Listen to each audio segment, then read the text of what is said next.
You guys will not believe the gaming performance of this little HP OEM PC. And the best thing about all that is it's a PC that is available now that you can go purchase today to get gaming early here in 2021. More on that coming at you guys right now.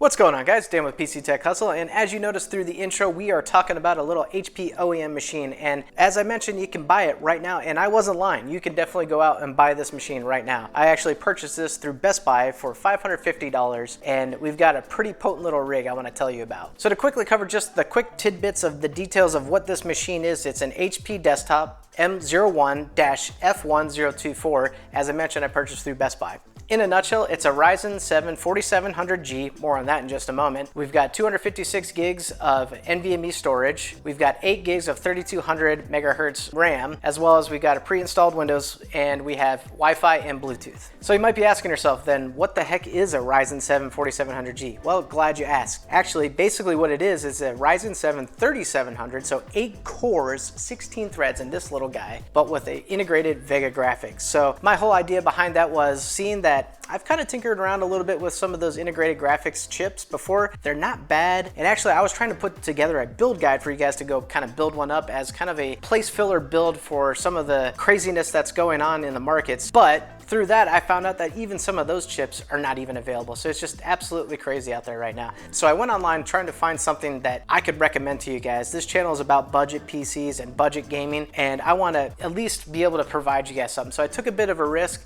found this on Best Buy for $550, and knowing that the G series chips have done pretty well for me in terms of light gaming, I really wanted to see what this one can do. So cracking into the interior of the box real quick, it really isn't much to talk about. It's kind of really, I mean, it's got your OEM look to it. So it's got a green PCB motherboard. The Ryzen 7 is actually being cooled by a Intel cooler, which I thought is very odd. Kind of a proprietary bolt pattern with how HP is doing this. So although we'll see, that does pretty fine keeping the CPU nice and cool. And then moving over towards the memory, we see kind of another interesting thing being that it's just one stick of 8 gigs of DDR4 memory, although is running at 3200 megahertz, which is good. However, we only got one stick, so we're running at only a single channel mode. So one 8 gig stick of memory for a CPU that's got integrated graphics is definitely going to show to be a limiting factor. One being that some of that memory is going to be taken away from the total available system memory to run the integrated graphics, but secondly, we're only in single channel mode with just that one stick. So knowing that the memory is going to be a bit of a limiting factor in terms of performance, I went out to my local markets and found someone selling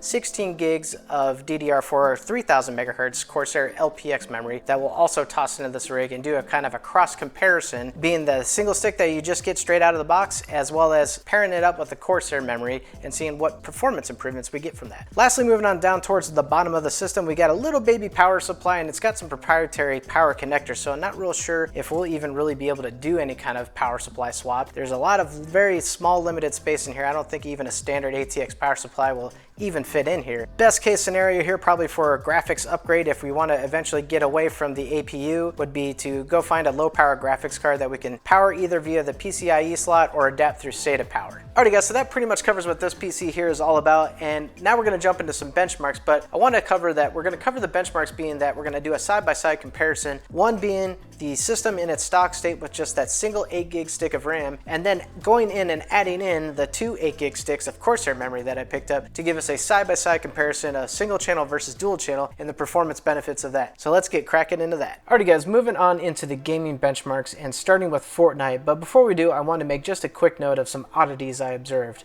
And some titles, not all of them, like Fortnite, we actually did not see a performance benefit by going with the 16 gigs of Corsair RAM, which I thought for sure would have been a distinct performance benefit. The only thing I can think of seeing this is some titles like Fortnite, the game benefits more from memory clock speed versus an extra channel and capacity, because these DIMMs specifically that I have from Corsair, unfortunately we cannot clock up to 3000 megahertz or apply the XMP profile with a standard OEM system like this. The 8 gig stick the system comes with will actually operate at 3200 megahertz out of the box, so it would likely be ideal if we can get 2 of these 8 gig DIMMs in here running at base frequency of 3200 megahertz.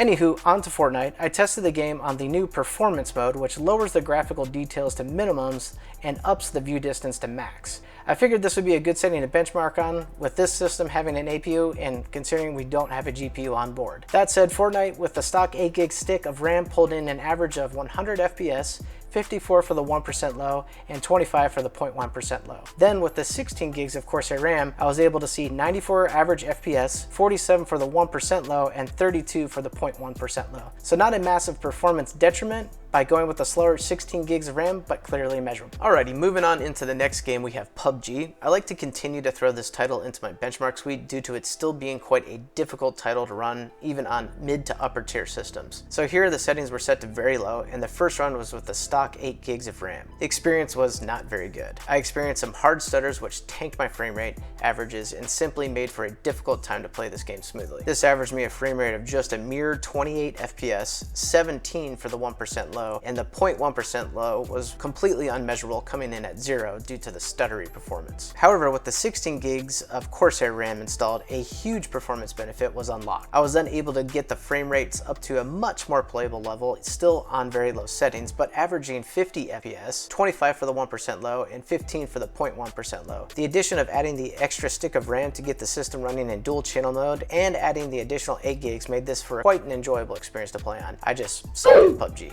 Next game we have here is Apex Legends. Running with just the 8 gigs of RAM, this title actually ran surprisingly smooth, albeit in low frame rates. This is definitely a testament to how well optimized this title is. That said, I averaged 31 FPS, 21 for the 1% low, and 19 for the 0.1% low. This title too I found interesting because it did not make such a large performance leap like I did see with PUBG when going with the 16 gigs of RAM. Nonetheless, we did make a noticeable improvement, coming in with just an average of 39 FPS, 24 for the 1%, and 21 for the 0.1% low. Both system RAM configurations operated well, obviously one a bit more than the other, but this game was more than playable in either scenario, and heck, my team even got a win. Moving on to the next title, we have Valorant. This title basically can be run on a potato, but is quite a popular one, so let's chat about how it did. Running on low settings with the 8 gigs of RAM, we were able to net 94 FPS average, 67 for the 1% low, and 49 for the 0.1% low. Another case of something interesting I found, this title did not perform better in dual channel with more memory like the story we had with Fortnite. I did not see a huge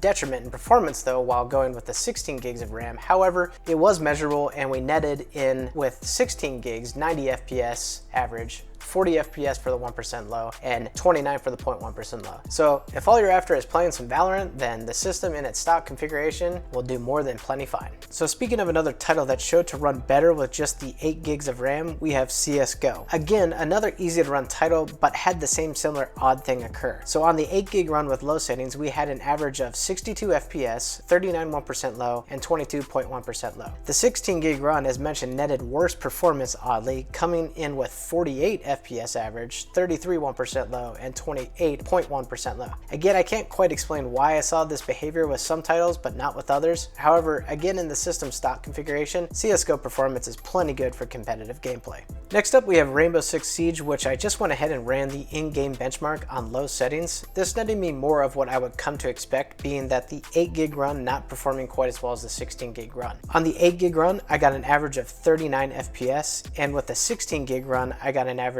of 52 FPS. So definitely with running 16 gigs would make for a more enjoyable gaming experience for this title. For one of the last titles I benchmarked, I am bringing back GTA 5 as I get so many requests still to this day on how my systems perform with this title. So on the 8 gig run with normal settings, the experience was playable for sure, but netting in some lower FPS numbers with an average of 35, 27 for the 1% low, and 22 for the 0.1% low. Then onto the 16 gig run, I observed a big improvement. I was able to pull in 47 FPS average, 20 for the 1% low, and 16 for the 0.1% low. This title is definitely playable in both configurations, but obviously takes good advantage of the dual channel 16 gigs more than the stock configuration. Alright, then on to our last benchmark, we have Call of Duty Modern Warfare. This title actually had some serious issues with in the stock configuration state of just the 8 gigs of RAM.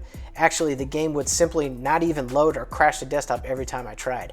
However, with the 16 gigs of RAM installed, the game came to life on this machine and performed way better than I expected, considering I could not even get the game to start or load mode using the 8 gigs of RAM. So with the 16 gigs on the lowest settings, we were actually able to get a playable experience with 34 FPS as the average, 17 on the 1% low, and 14 for the 0.1% low. Sure, these numbers are low considerably, but I was able to actually have an enjoyable experience. The game ran smooth with no detectable stutters, albeit low FPS numbers, however still a playable experience for sure. So lastly guys, I'll just toss up some additional benchmark results from Cinebench, Firestrike, and TimeSpy. But seriously, if you have $550 to spend and your sole intent is to just get gaming now, then this PC can absolutely 100% deliver. Although my first recommendation would never be to recommend an APU system like this, the important factor here to consider is it's available and it's something you can go get right now. Maybe too in a follow-up video though, I'll explore some potential upgrades we can do to this system so that you have a path to follow if indeed you end up picking up this system. Alrighty guys, so benchmarks are in and I am thoroughly impressed. But then the question remains, is this system something for you to get you gaming right here, right now? Or are you willing to wait out the PC part apocalypse, which seemingly has no end? Let me know in the comments, I'd love to hear from you. Aside from all that though guys, if you stuck with the video this long, then I'd like to say thanks for tuning into this one. I appreciate your time and I'll catch you guys in the next one.